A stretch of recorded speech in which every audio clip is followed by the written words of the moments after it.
one of the things that I got to do last week when I was on vacation is I went with my son and daughter-in-law and my two grandsons to Hershey Park in Pennsylvania. Now, my grandsons, one is just turning 8 this coming week, and the other is 5 going on like 40. So it's like I was with a lot of old men, I think. Sweet.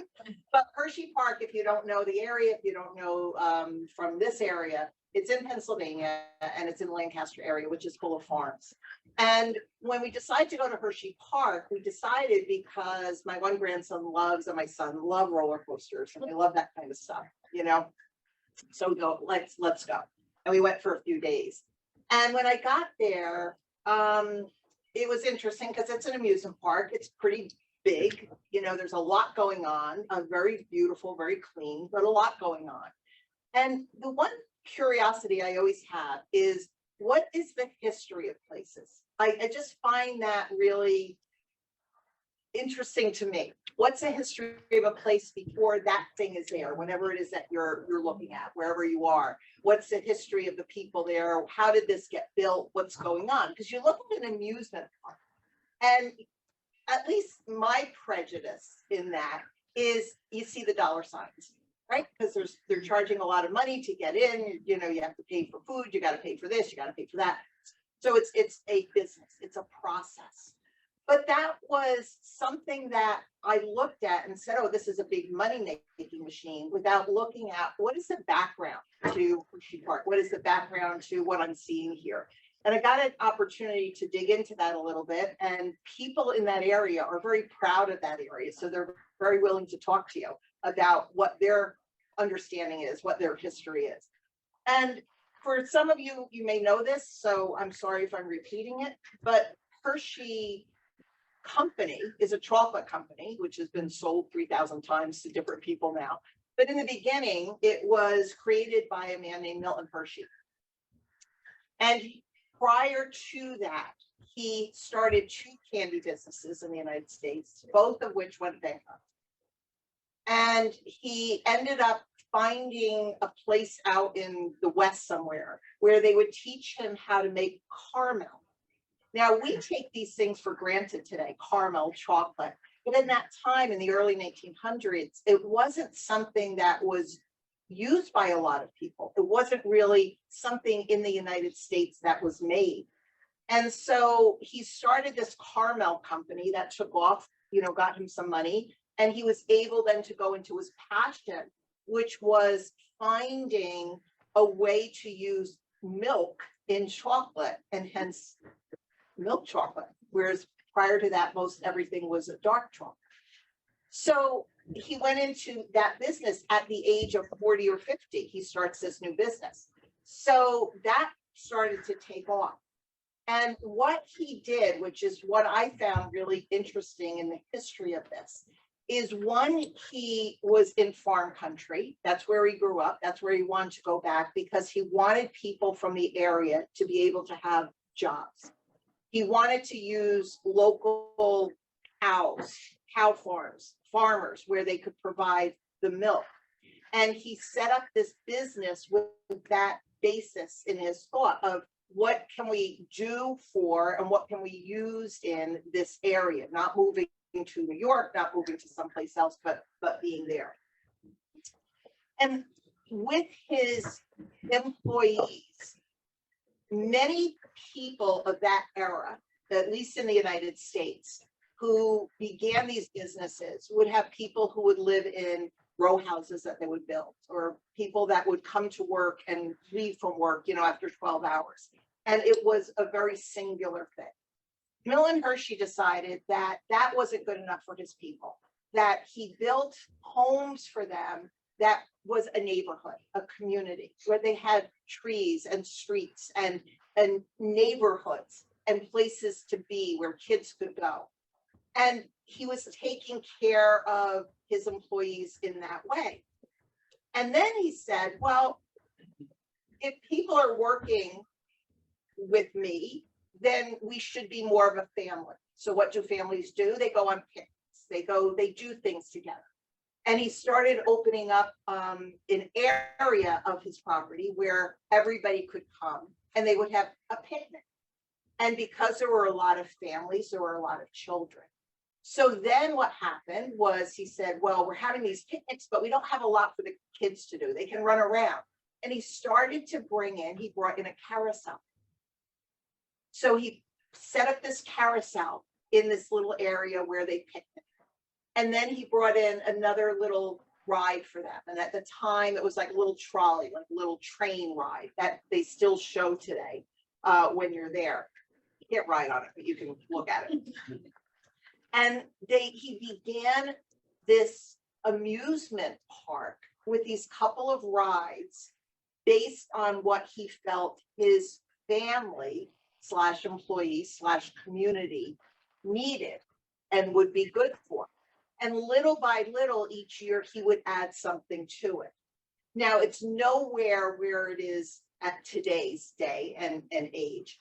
But at the time, it came out and it was built out and it grew out of an organic wish and dream for people to enjoy themselves, for families to be together, to families to work together, but to play together also.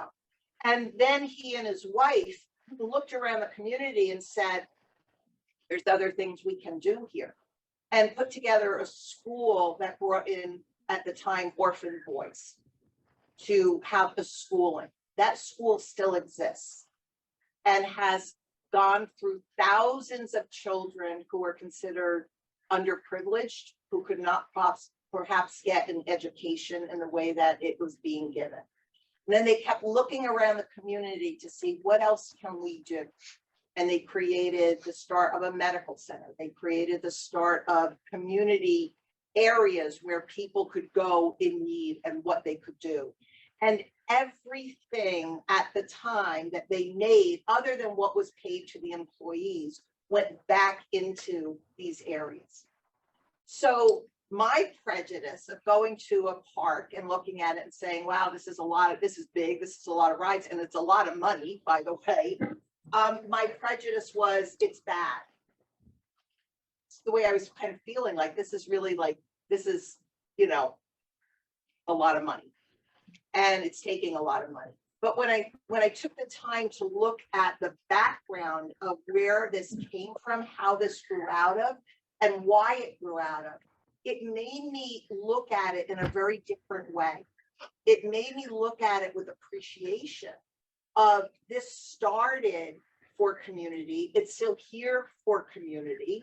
It is here because somebody saw something, felt something, tried to do something for somebody other than just them. And I was like, all of a sudden, I just had this thought. He planted a seed. He planted a seed, and he allowed that seed to grow into what is there today. Now, obviously, other people, other companies, other places have taken it into different directions.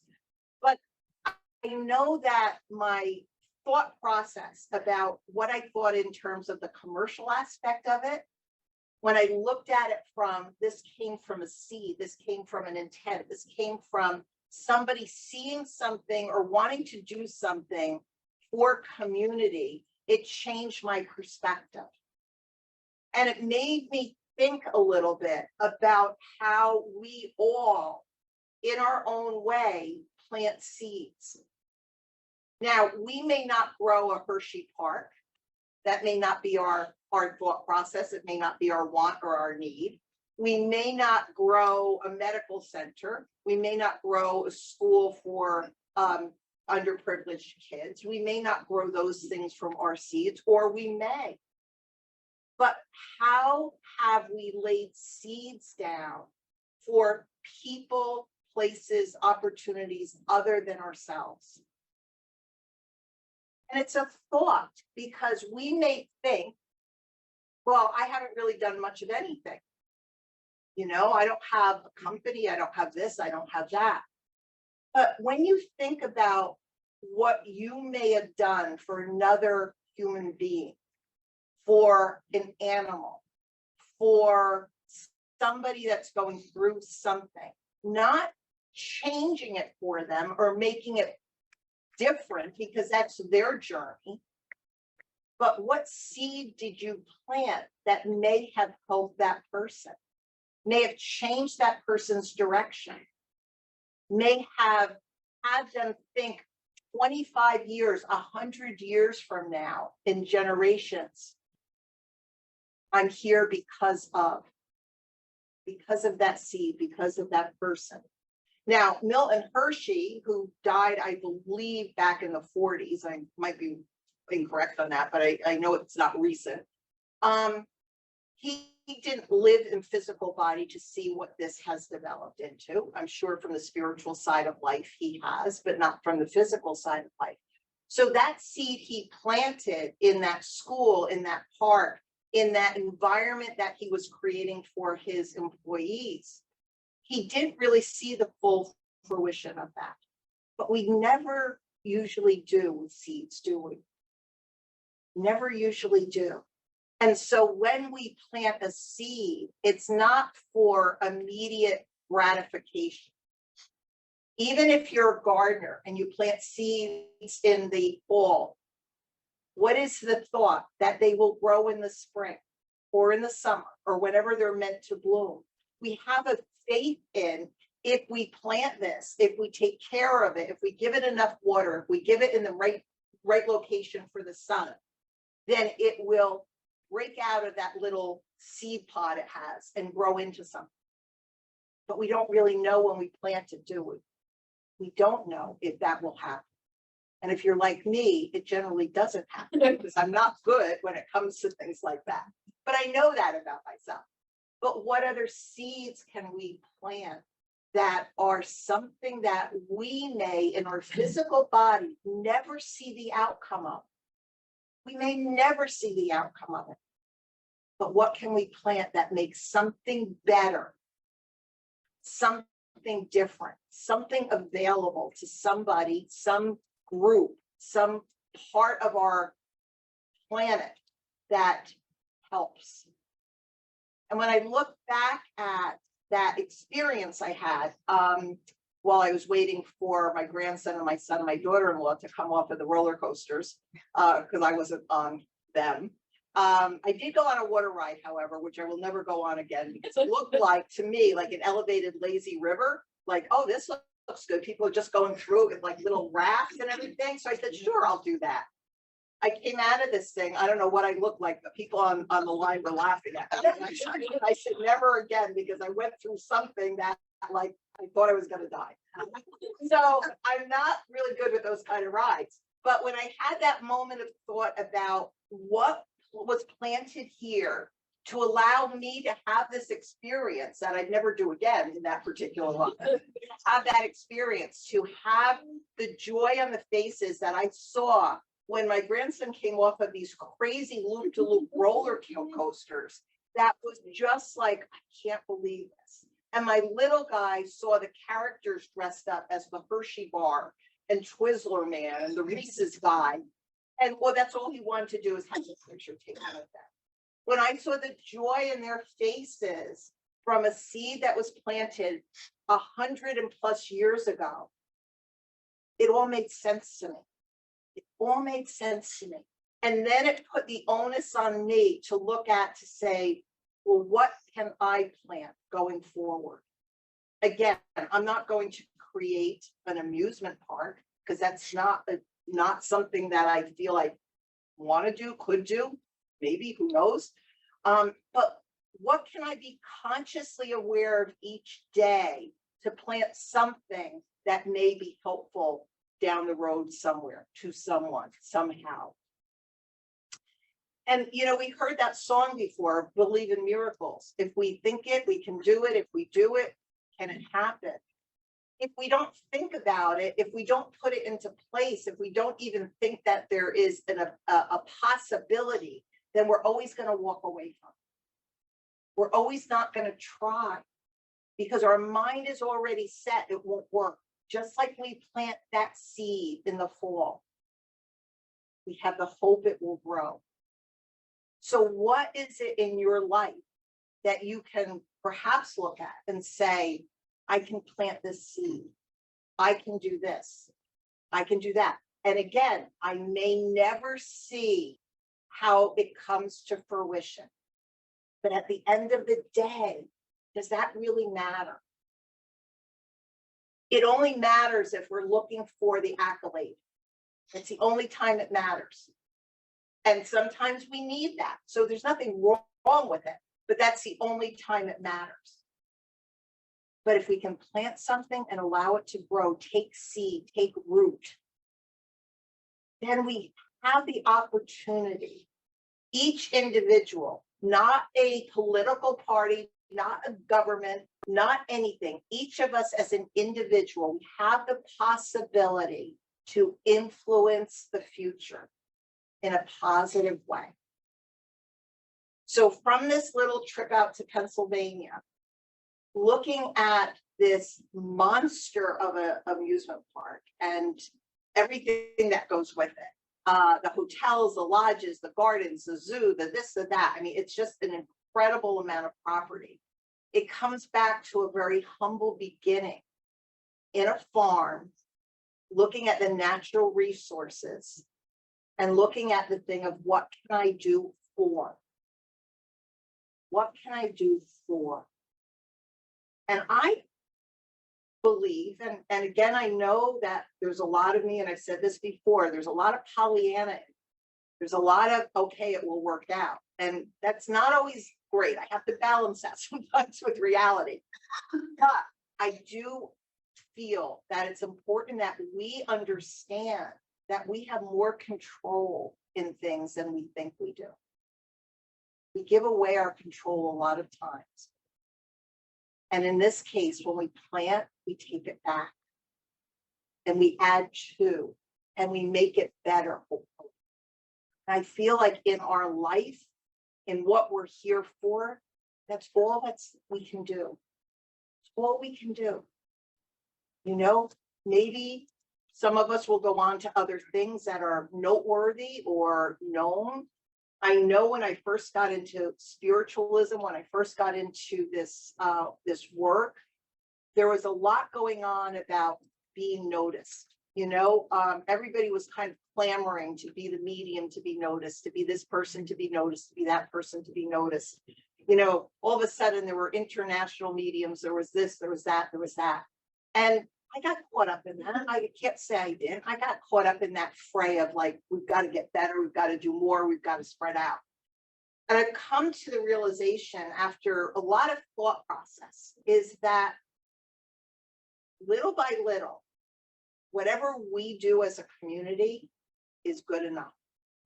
Little by little, if whatever seeds we plant in community, in spiritualism, in whatever the thought is, it's not to be noticed.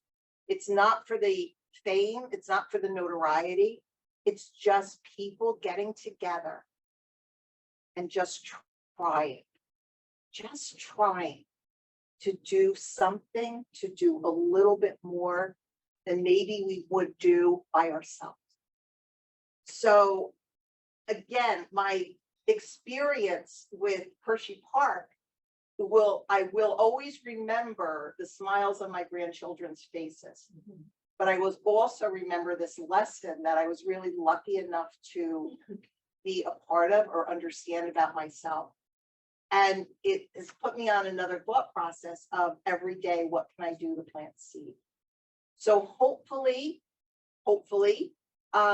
in terms of talking about it, it's made you think a little bit more about what you can do, what you can plant, what you can give, what you can open up for other people, whether it is a Facebook video live, whether it is a post, whether it is a note to somebody, whether it is a message from the spirit side, whether it is learning something new, whether it is embracing people when they need to, whatever that is for you, plant your seed.